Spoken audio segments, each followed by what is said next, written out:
Tentang pemasaran, yang pertama itu kegiatan pemasaran dilakukan dengan cara membuat produk, menentukan harga, menentukan tempat penjualan, dan mempromosikan produk kepada konsumen. Dengan adanya pemasaran, maka konsumen dapat mengetahui dan membeli sebuah produk yang dijual oleh produsen, baik dengan menukar produk dengan uang ataupun menukar produk dengan produk. Produk tersebut digunakan untuk keperluan sendiri ataupun dijual kembali untuk mendapatkan laba. Nah, di sini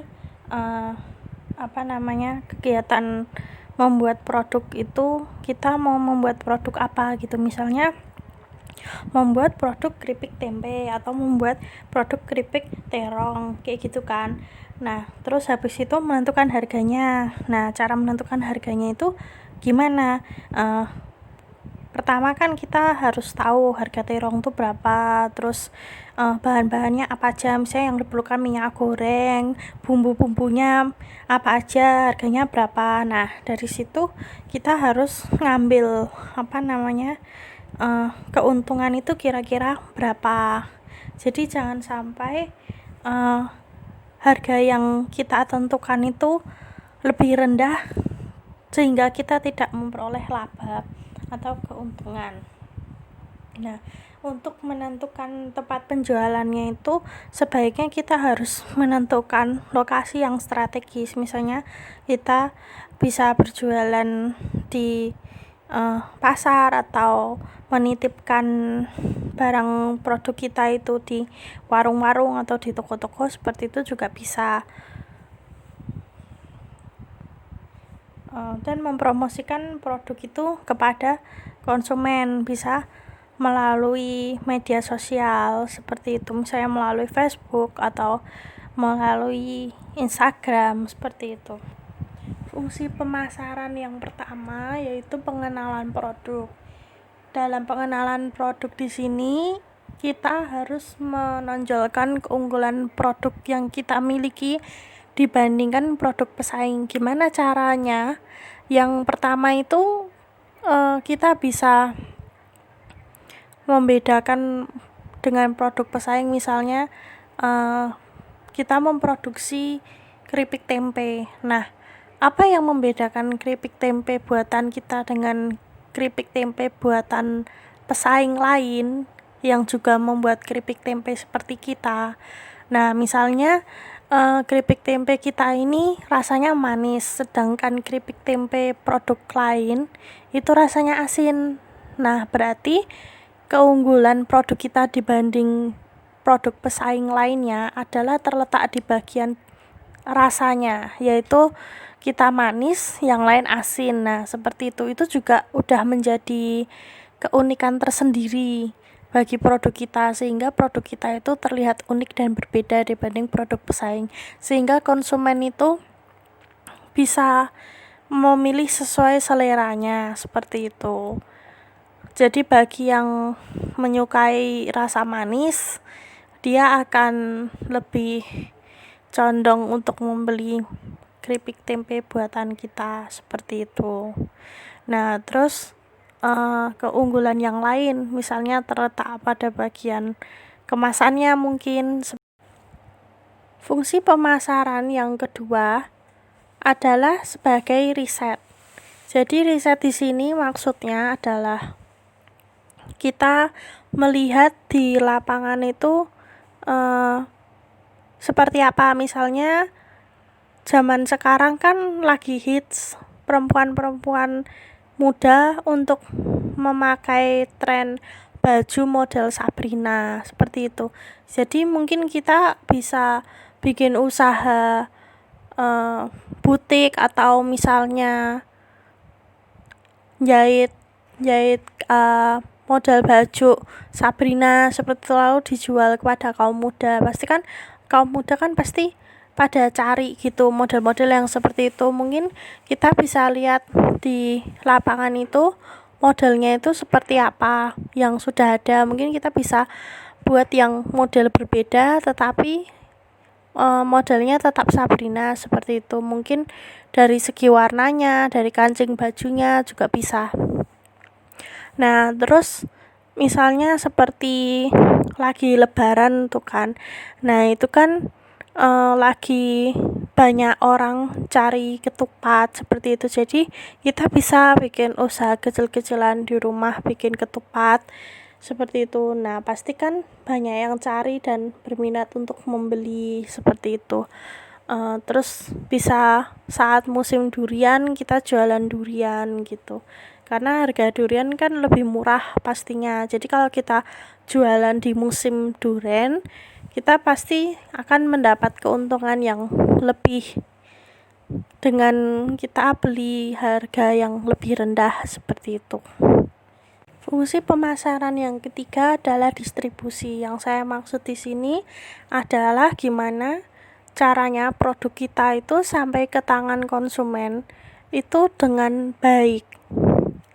Jadi misalnya produk kita itu basah kan. Nah, gimana caranya supaya produk kita itu tetap awet, tidak bau seperti itu. Entah dikasih pengawet alami juga bisa. Jadi produk yang sudah sampai di tangan konsumen itu dalam keadaan baik dan tidak rusak, baik itu isi maupun kemasannya. Dan kita harus pastikan expired atau tanggal kadaluarsanya itu masih lama seperti itu. Jadi konsumen itu tidak ragu untuk membeli produk kita karena produk kita dianggap awet seperti itu. Nah terus kita harus menjual produk kita yang sekiranya bisa dijangkau oleh masyarakat, mudah untuk dijangkau. Jadi pembeli dan konsumen itu tidak kesusahan untuk mencari dan mendapatkan produk kita. Kita bisa menitipkan di warung-warung atau di pasar yang sekiranya banyak dijumpai oleh banyak pembeli seperti itu. Pemasaran yang terakhir yaitu sebagai layanan purna jual. Yang saya maksud di sini adalah misalnya ketika saya membeli produk suatu make up gitu, misalnya katakan bedak ya. Nah misalnya saya beli bedak itu saya beli itu sampai rumah itu ternyata bedaknya itu kacanya pecah, atau misalnya nggak ada sponnya, padahal harusnya ada spons bedaknya.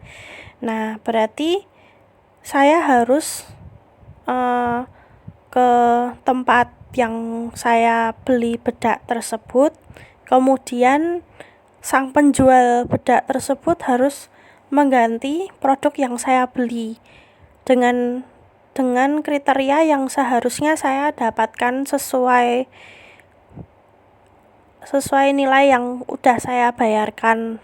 Jadi penjualnya itu harus mengganti dengan bedak yang ada sponsnya dan kacanya tidak pecah seperti itu. Jenis pemasaran yang pertama itu adalah branding. Yang saya maksud di sini adalah tanda atau pengenalan atas produk kita. Jadi misalnya saja kalau kita ke toko sepatu, ada namanya merek sepatu Bata, ada namanya sepatu merek Adidas. Nah, Bata dan Adidas itu merupakan sebuah branding. Dan Bata serta Adidas ini memiliki logo masing-masing. Nah, jadi dalam branding itu bisa disertakan juga logo seperti itu. Nah, apa sih gunanya branding buat produk kita? Branding itu sangat berguna sebagai tanda pengenalan atas produk kita di mata konsumen seperti itu. Jadi misalnya saja untuk konsumen tahu produk kita itu namanya apa, misalnya namanya keripik tempe Butati seperti itu. Nah jadi itulah yang membedakan keripik tempe yang kita produksi dengan keripik tempe produk pesaing. Misalnya produk pesaing itu sama-sama membuat tempe tapi beda merek, beda branding. Misalnya namanya keripik tempe Bu Mirna. Nah, itu kan sudah beda. Jadi nama-nama tersebut itu merupakan branding atas produk kita, seperti itu, untuk dikenal oleh konsumen. Jenis pemasaran yang kedua adalah melalui iklan siaran. Yang saya maksud di sini adalah melalui media seperti radio atau televisi, seperti itu. Jadi untuk mempromosikan produk kita itu dapat melalui media-media tersebut, seperti itu. Jenis pemasaran yang ketiga yaitu melalui multi marketing. Yang saya maksud jenis pemasaran yang terakhir adalah melalui internet atau online. Tugas pemasar yang pertama adalah memperkenalkan produk. Yang saya maksud di sini adalah pemasar harus memberitahu kepada masyarakat luas, kepada pembeli, kepada para konsumen mengenai produk yang dihasilkan atau diciptakan oleh perusahaan atau suatu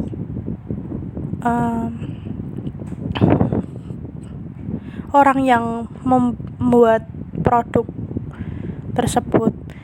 Nah, memperkenalkan produk di sini apa saja sih yang diperkenalkan? Yang diperkenalkan itu adalah produknya. Produknya apa sih? Misalnya keripik tempe. Nah, keripik tempenya ini apakah rasanya itu original saja atau ada rasa asin atau manis atau pedas? Jadi varian rasanya apa saja? Seperti itu. Nama mereknya atau brandingnya apa sehingga konsumen itu dapat mengenal produk tersebut. Tugas pemasar yang kedua adalah mencapai target. Jadi seorang pemasar itu harus mencapai target jumlah produk yang harusnya terjual. Misalnya dalam sehari pemasar minimal menjual 10 produk atau misalnya menjual 50 produk. Biasanya target penjualan ini ditentukan oleh perusahaan. Jadi pemasar harus mengerti bagaimana agar produk tersebut dapat mencapai target penjualan yang ditentukan oleh perusahaan. Tugas pemasar yang ketiga adalah memastikan kepuasan konsumen. Yang saya maksud di sini adalah bagaimana konsumen dapat puas terhadap produk yang dia beli atau yang dia konsumsi. Jangan sampai produk yang dikonsumsi atau dibeli konsumen itu mengecewakan konsumen. Misalnya kita menjual bakpia tapi konsumen itu merasakan bakpia yang kita produksi itu sudah rusak atau sudah basi. Nah, itu bisa jadi menurunkan daya kepuasan konsumen yang telah membeli bakpia kita.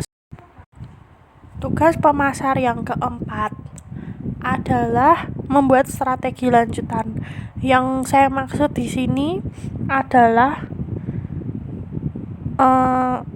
pemasar itu harus membuat strategi gimana caranya supaya dapat mendongkrak penjualan produk.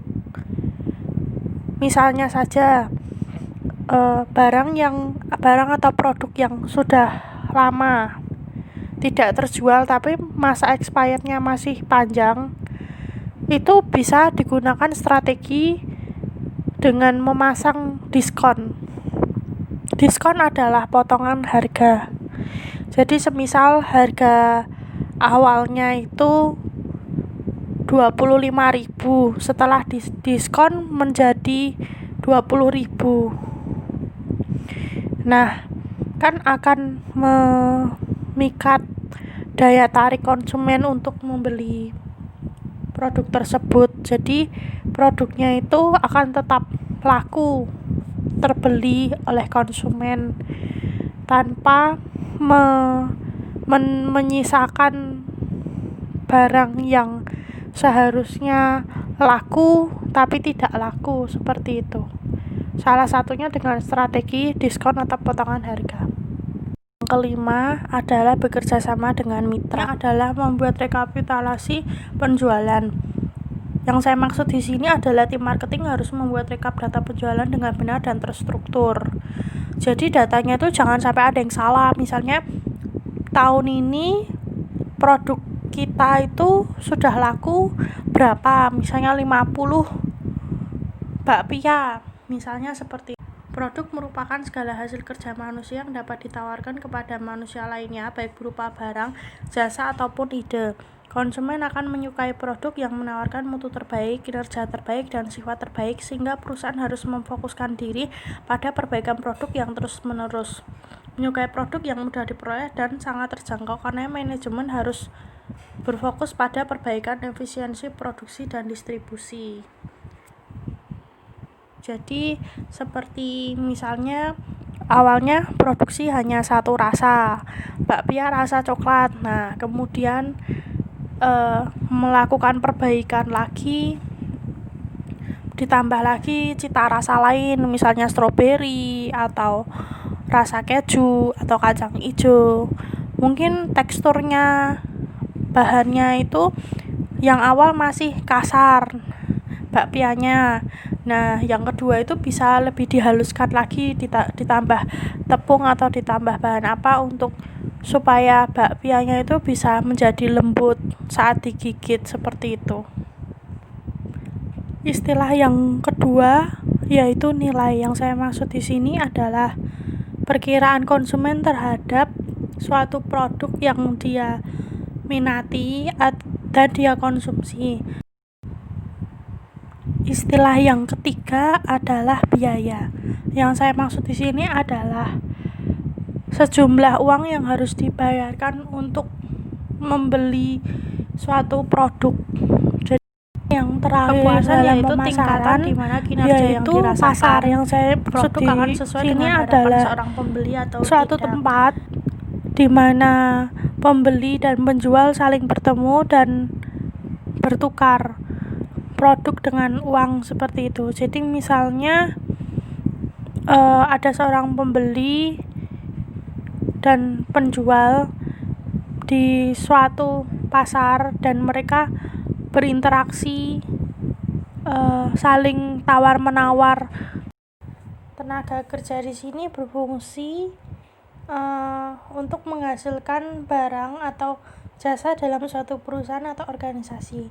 Individu yang termasuk dalam tenaga kerja adalah mereka yang berada dalam usia kerja, yaitu 15-64 tahun. Usia paling produktif seorang tenaga kerja biasanya terjadi pada usia 20-an sampai dengan usia 40-an. Selanjutnya ada tenaga ahli. Tenaga ahli yang saya maksud di sini menjadi keunggulan dalam pembangunan dan pengembangan suatu perusahaan atau organisasi. Sumber daya manusia dibantu dengan kemajuan teknologi saat ini berperan penting dalam menjaga keunggulan. Selanjutnya, sumber daya manusia berfungsi sebagai pemimpin, yaitu mengatur jalannya perusahaan dari atas. Seorang pemimpin harus memiliki kemampuan untuk memimpin dan membimbing individu atau tim yang berada dalam kuasanya. Setiap perusahaan memerlukan kerjasama antar individu dalam menjalankan usahanya. Seorang pemimpin diperlukan untuk memandu kerja antar individu tersebut agar tetap padu dan tidak ada gesekan. Seorang pemimpin harus memiliki pengalaman intuisi dan kecakapan praktis. Jadi dalam hal ini pemimpin harus bersikap adil juga kepada karyawannya, tidak boleh seenaknya sendiri, tidak boleh sewenang-wenangnya. Karena karyawan harus diperlakukan secara adil dan berdasarkan hak asasi manusia juga. Pengusaha adalah orang yang memiliki sebuah atau beberapa bisnis. Sementara produsen adalah orang yang mengelola usahanya.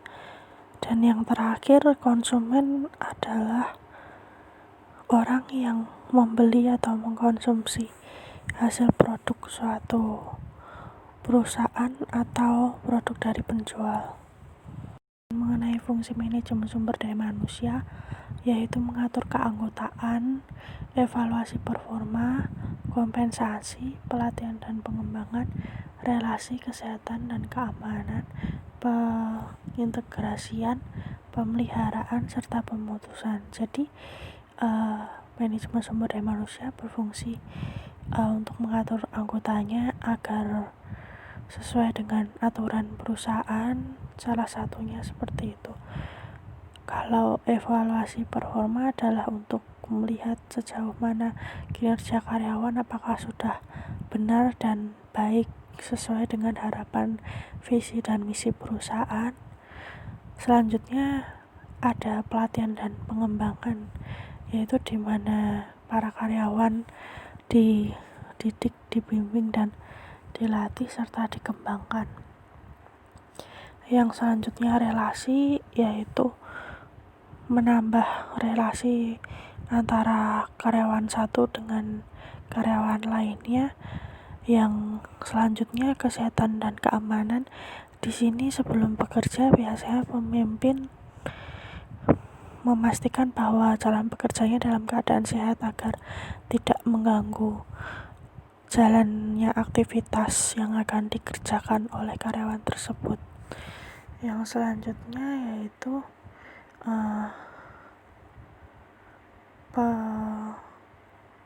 pemeliharaan dan pemutusan juga berfungsi untuk mengambil sebuah keputusan dalam perusahaan, entah buat manajemen dan buat pengusaha.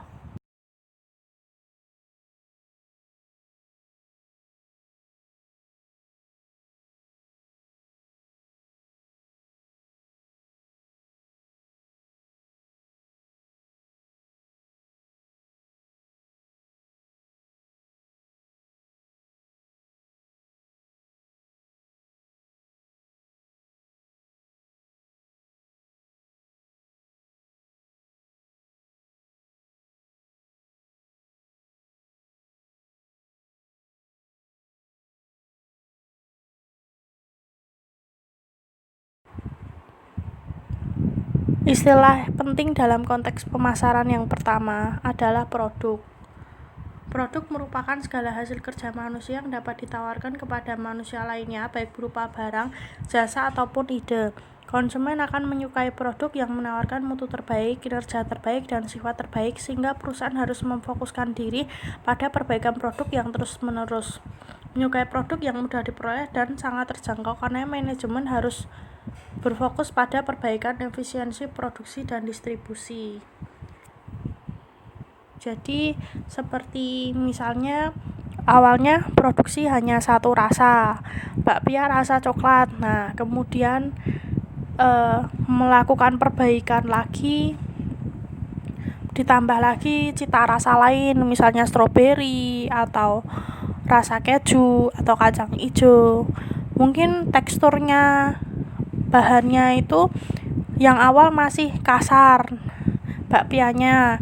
Nah, yang kedua itu bisa lebih dihaluskan lagi, ditambah tepung atau ditambah bahan apa untuk supaya bakpianya itu bisa menjadi lembut saat digigit, seperti itu. Istilah yang kedua yaitu nilai. Yang saya maksud di sini adalah perkiraan konsumen terhadap suatu produk yang dia minati dan dia konsumsi. Jadi misalnya dia membeli bakpia 25. Nah, dan dia juga membeli bakpia 75. Nah, dia bisa membandingkan dari segi rasa. Misalnya seperti itu. Rasa, tekstur, dan lain sebagainya. Misalnya bakpia 25 itu dinilai 60. Nah, sedangkan bakpia 75 dari segi rasa dan teksturnya dia menilai 70. Berarti kan bakpia 75 nilainya lebih tinggi